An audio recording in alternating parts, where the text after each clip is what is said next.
Hola a todos, soy el Dr. Amaya. Voy a exponerles el tema de generalidades de anatomía humana.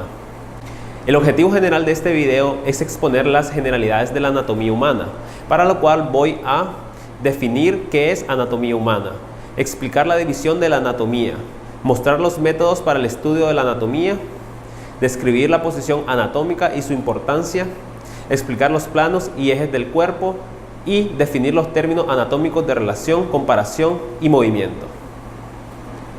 El contenido de este video es el siguiente: etimología y concepto de anatomía, división de la anatomía, métodos para el estudio de la anatomía, posición anatómica y planimetría y terminología anatómica. Etimología y concepto. El término anatomía deriva del verbo griego anatemnei, el cual consta de dos lexemas: ana, que significa por completo, por partes o hacia arriba, y temnei, que significa corte, por lo que estrictamente el verbo significa cortar por completo o cortar por partes. Sin embargo, Aristóteles asoció el término al estudio e investigación, por lo que hoy en día el término anatomía se define como la ciencia que estudia la estructura del cuerpo. División de la anatomía. La anatomía es una rama de la biología, la cual a su vez pertenece a las ciencias naturales. La anatomía abarca tanto la anatomía de las plantas como la anatomía de los animales y la anatomía humana. A su vez, la anatomía humana puede ser estudiada desde dos aspectos: macroscópico y microscópico. En cuanto a la anatomía macroscópica, existen diversos métodos para su estudio. Estos son: anatomía del desarrollo o embriología, anatomía regional o topográfica, anatomía sistémica, anatomía descriptiva, anatomía funcional, anatomía de superficie, anatomía clínica, anatomía por imágenes, anatomía comparada y anatomía pediátrica. Citaremos algunos. La anatomía del desarrollo o embriología estudia los cambios estructurales que se producen en el individuo desde antes del nacimiento. La anatomía regional o topográfica estudia de forma agrupada todas las estructuras que se encuentran en una región del cuerpo.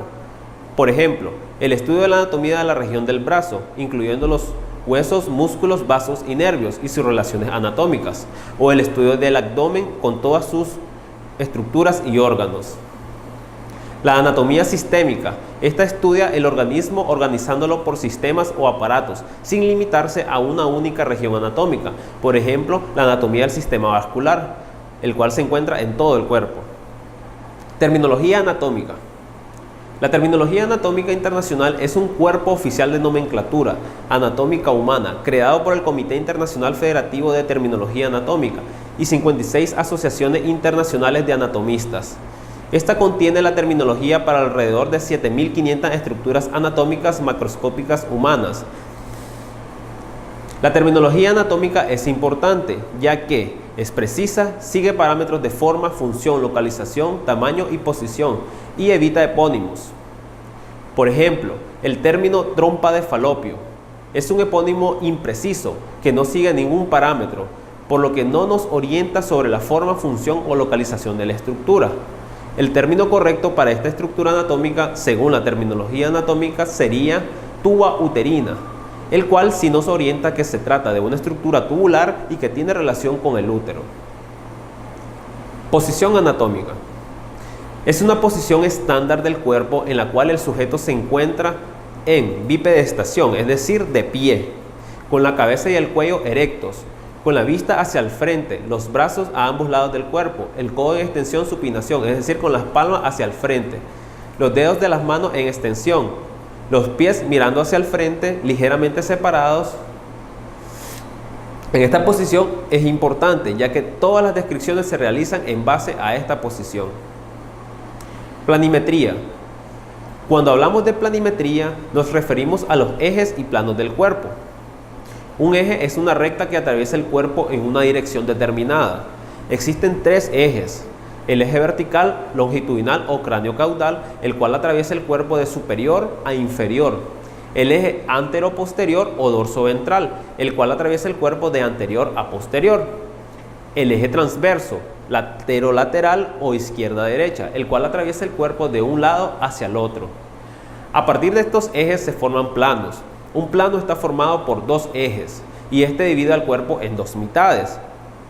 El plano que se forma por el eje vertical y antero-posterior y divide al cuerpo en mitades derecha e izquierda iguales se llama plano medio.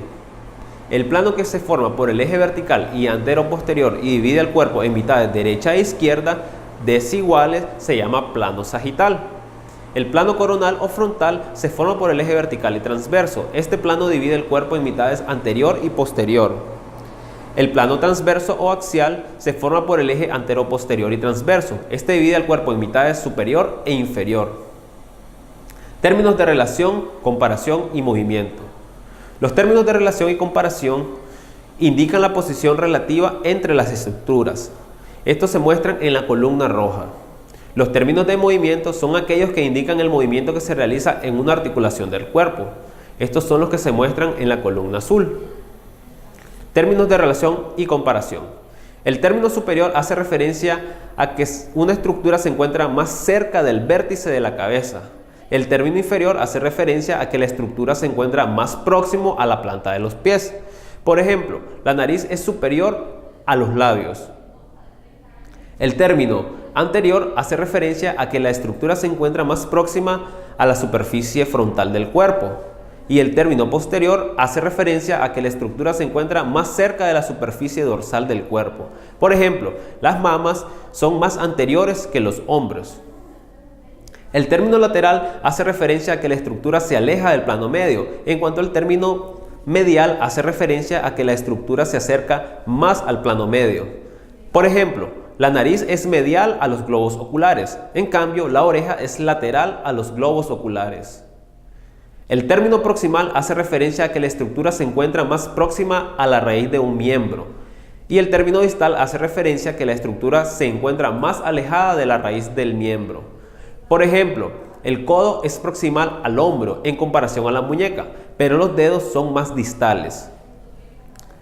Superficial hace referencia a que la estructura está más próxima a la superficie y profundo hace referencia a que la estructura se aleja más de la superficie. Por ejemplo, la grasa es superficial y los músculos son profundos. Externo hace referencia a que la estructura se encuentra fuera de una cavidad. Por ejemplo, el cuero cabelludo se encuentra externo al cráneo. Interno hace referencia a que la estructura se encuentra dentro de una cavidad. Por ejemplo, el cerebro es interno al cráneo.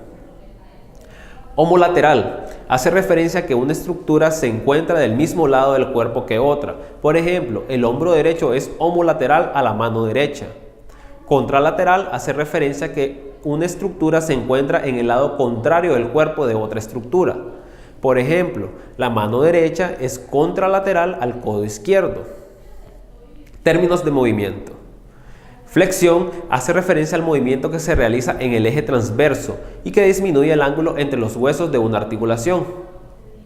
Extensión hace referencia al movimiento que se realiza en el eje transverso y que aumenta el ángulo entre los huesos de una articulación. Abducción se refiere al movimiento que se realiza en el eje antero-posterior y que hace que una estructura se separe del plano medio del cuerpo. Aducción se refiere al movimiento que se realiza en el eje antero-posterior y que hace que una estructura se acerque al plano medio del cuerpo. Rotación es el movimiento que se realiza en el eje vertical.